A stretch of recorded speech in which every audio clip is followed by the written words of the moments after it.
ಆನಂದ ಸಂಭ್ರಮ ಮಧ್ಯೆ ಮಂಗನಾಟ ಜೋರಾಗಿತ್ತು. ಏಕಾಏಕಿ ಎಂಟ್ರಿ ಕೊಟ್ಟು ವ್ಯಕ್ತಿಗೆ ಶಾರ್ಟ್ ಕಿಕ್ ಕೊಟ್ಟಿದೆ ಈ ಒಂದು ಕೋತಿ. ಗದಗ ನಗರದ ಜಿಲ್ಲಾ ಕ್ರೀಡಾಂಗಣದಲ್ಲಿ ಈ ಘಟನೆ ನಡೆದಿದೆ. ಸಚಿವ ಎಚ್.ಕೆ. ಪಾಟೀಲ್ ಸೇರಿದಂತೆ ಗಣ್ಯರಿಂದ ಕಾರ್ಯಕ್ರಮ ಉದ್ಘಾಟನೆಯಾಗ್ತಾ ಇತ್ತು. ಧ್ವಜಾರೋಹಣ ಕಾರ್ಯಕ್ರಮದ ಮಧ್ಯೆ ಕೋತಿ ಸಡನ್ ಆಗಿ ಎಂಟ್ರಿ ಕೊಟ್ಟಿದೆ.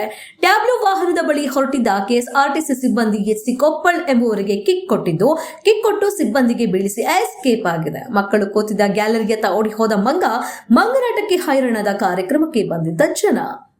ಬುದ್ಧಿಜೀವಿಗಳು, ಸುಧಾರಕರು, ಬೋಧಕರು, ಕಲಾಕಾರರು ಕರ್ನಾಟಕವನ್ನ ಪೋಷಿಸಿದ್ದಾರೆ. ಜಿಲ್ಲಾ ಮಟ್ಟದ ಅಧಿಕಾರಿಗಳು ವೇದಿಕೆ ಅಕ್ಕಪಕ್ಕದಲ್ಲಿ ಆಸೀನರಾಗಬೇಕಾಗಿ ಕೇಳ್ಕೊತಾ ಇದ್ದೀನಿ.